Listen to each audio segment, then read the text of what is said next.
Yeah.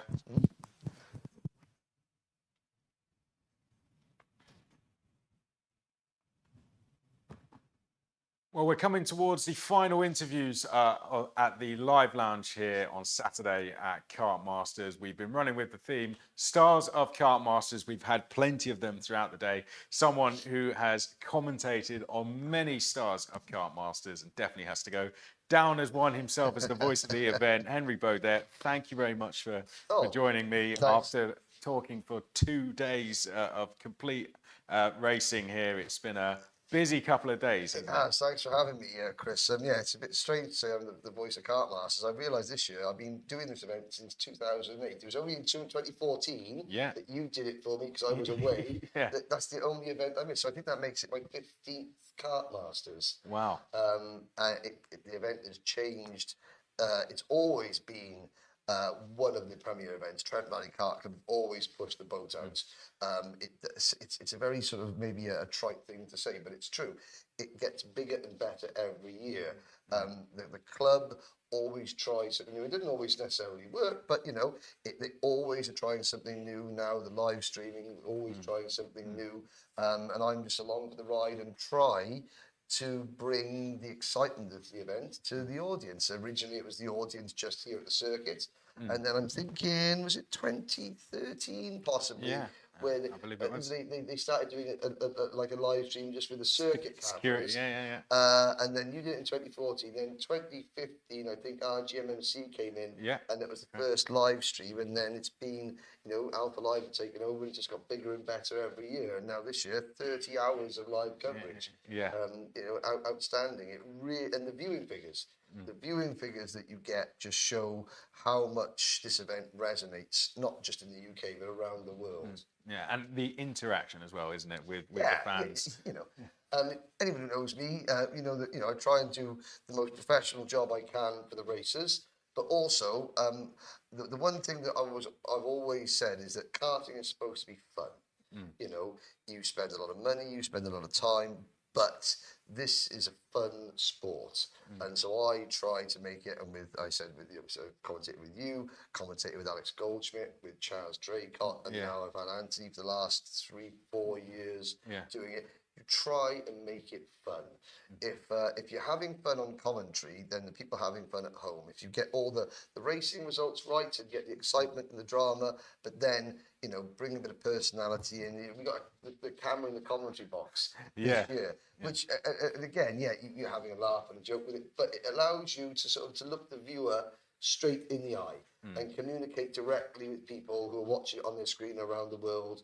And say hi to them and say thank you to them and look them in the eye and say thank you and make them feel part of the show, because it's a show.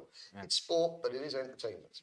With it being your 15th year, I think this is the perfect time for us to do an interview like this. You've commentated on many a driver some of them have gone on to race in Formula E and go and win that, have had great drives here. I know we had one of the best races last year with Brandon Carr coming from the back to come through and win. Got to be ranked up there as one of my favourites. What stand out as the others? Because you've been here since 2008 doing this. Only the 2014 one you missed, where Cian Jewis came from pit lane to win. What stand out as some of your favourite ones during that time? The first year, for the first year, 2008, I was supposed to in 2007. Nigel had asked me, but I was just starting out in commentary, but I'd already got something else going on, family stuff and things like that, and I didn't sort of really understand what I was missing.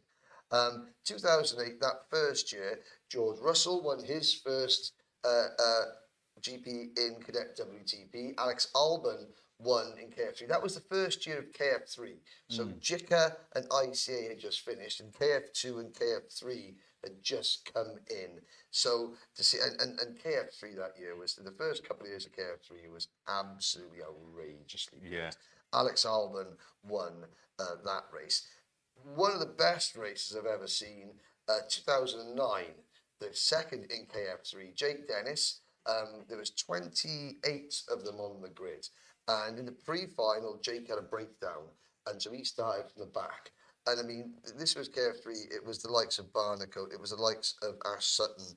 It was the likes of Jordan King eventually won it. Yeah, And Jake Dennis. It was the first year of the Racing Steps Foundation. Yeah. And he came from the back to finish second. And I remember his dad, Steve, because I used to commentate, but there was no commentary box. I would commentate from the balcony, just outside the other side of this camera, directly over pit lane. And of course, every time the carts come out over the demi grid, I get a face full. So at the end of it, I'm like this. But that race, and I remember Steve Dennis was standing just below me. And he was jumping down. He was kept shouting, "The Magic Man, the Magic Man, the Magic Man!" And Jake King from 28th to second. That race was good.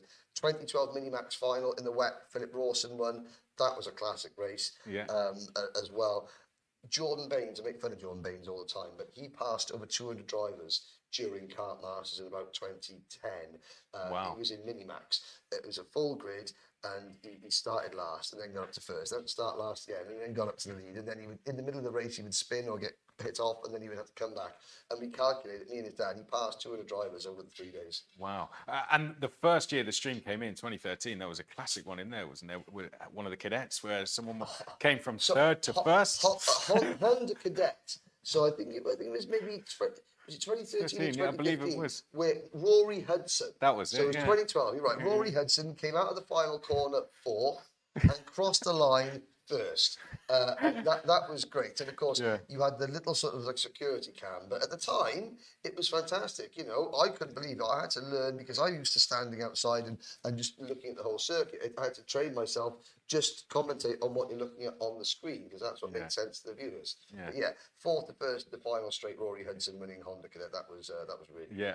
I had to watch that one in preparation for doing it for the first time. Oh, right, Similar to yourself, I was like, what am I walking into here? Because I never got the opportunity to race Kartmasters. Let's move a little bit closer to the present time. What other ones have stood out for you? I know we've gone through some great road tax and X30 races. And cadet races as well. I mean, the KF classes were always really good. When we had OK as well, the Premier CIK class of cars, we haven't always had the biggest numbers. We don't always run them, but when we do have them, it elevates the event just that little bit more because the very best drivers always come into it. I mean, Ben Barnacote winning in 2017, I think Mark Rose still sends me, and the crowd have gone radio rental, and he still sends me that clip where I think there was Hodgson, Litchfield, Danny Curl, Barnacote, all piling into the Bobby Game corner together on the last lap. Barnacote coming out and winning. I was with Alex Goldschmidt when Barnacote won his record-breaking seventh. That was a special moment as well because he's such a nice lad. So that was a really, really good thing. And being Welsh, Jordan Chamberlain winning the KF2, that was a special moment as well. Because it's not often that us Welsh get to say we're champions at something in motorsport, and that was a good moment. Yeah. And this year has a lot to live up to, I guess, doesn't it?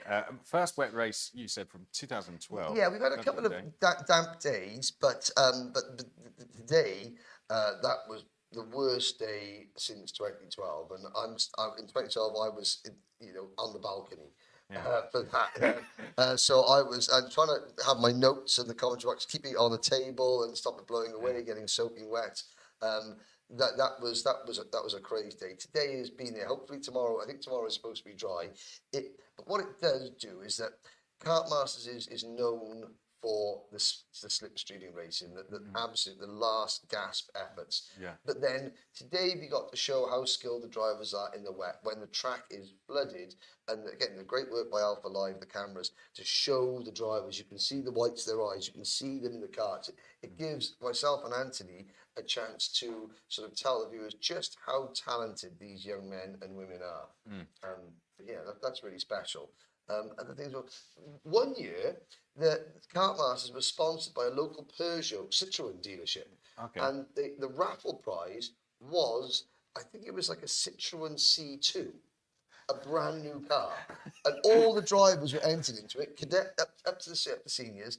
Ollie Morris Jones won it. Oh, right, yeah. He won, and it was worth $7,000. Yeah. And it was in the paddock, and it was a brand new like Peugeot, Citroën C2 or something like that, red. I remember it being red.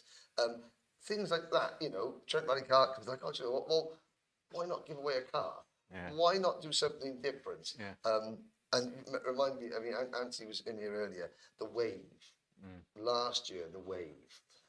Callum Bradshaw catching Kai Hunter on the last Oh, lap. yes, of And, course. Kai Yeah. Hunter turned round, Callum Bradshaw goes, hello, remember Yeah, me? yeah. You know, that was really, really special, you know, as well. That, again, little memories like that. I mean, we could go on all day as two Oh, yeah, sorry. commentators. Yeah. I know one thing. I do want to touch on this. I imagine you prepare. I know you prepare for a long time for this, having been in contact with you and the team months in advance for this. One thing I do want to touch on with that is one of the things you have been preparing for is the Kartmasters winners, to get them in the paddock. I know you've been a big part of getting that together. Yeah. Just tell us a little bit about that. Well, I'm looking at the Kartmasters champions that are here working at the event, and the Kartmasters champions that have messaged me to say, look, we're coming tomorrow. I think that during the lunch break tomorrow on Sunday, we're going to have 42 former champions. I've just seen Ollie Hodgson. He's not here tomorrow, so that would be 43. But I think we're going to get 42, including the only female to ever win Kartmasters, Gabby Weyer. She hasn't been in a karting paddock for 5 or 6 years. Is that WTP or something? WTP. The year, I think 2 years after George Russell, but no, 3 years after George Russell won it in WTP, Gabby Weyer won it. Gabby's partner messaged me, and Gabby will be here tomorrow as well. It'd be great to see people like Sam Pooley, who hasn't been here since 2014, you know, 2013, 2014. 2014 mini-match. Things like that. So we're going to have, on the podium, we're going to have the biggest photograph that we've ever had of former and current Kartmaster champions, over 40 of them. Wow, and a lot of work has gone into that, and it will be amazing when we see it all put together. We must end now with our question of the day. Okay. This is going to be very hard for you to answer, so I've given you a bit of time. But what is your favourite Kartmasters memory? Favourite Kartmasters memory? Oh, I've got to pick one. This might sound a little bit strange. There was a lad called Alex Toth Jones. I remember that. And he won. Nigel Edwards gave him driver of the day. He was a privateer, and he had just excelled on that given day.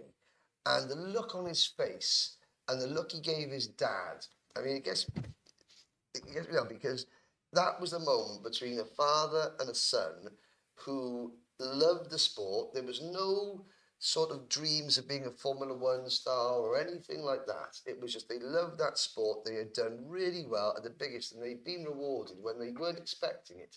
Not for a win. That 10th place finish, or whatever it was, the look that Alex, that they gave each other, it honestly ignited heart. And that sums up karting. That's why I love karting so much, and that's what gets me. And there's so many, but from a parent's point of view, from a sporting point of view, the look that a father or a mother gives their son or daughter when they've done well at the sport they love, at an event they love, that for me, it trumps all else. The winners are there on record forever, but those little memories that I'm just fortunate enough to be a small part of will stick with me forever. Yeah, I think I know exactly what you mean there. And on behalf of everyone on the other side of that camera, thanks for all you've done for the event, and will continue to do. It's been a massive part of it. Thank you very much, Chris. We really do appreciate it. So Really. that's been Henry Beaudette in the live lounge. And you can catch all the interviews on the YouTube channel, social media channel. Don't forget, we're going to be streaming all throughout Sunday on the Alpha Live channels. I will be out there on the grid. I won't be alone. Henry and DJ will be in the commentary box, as always, to cover everything. We will see you there.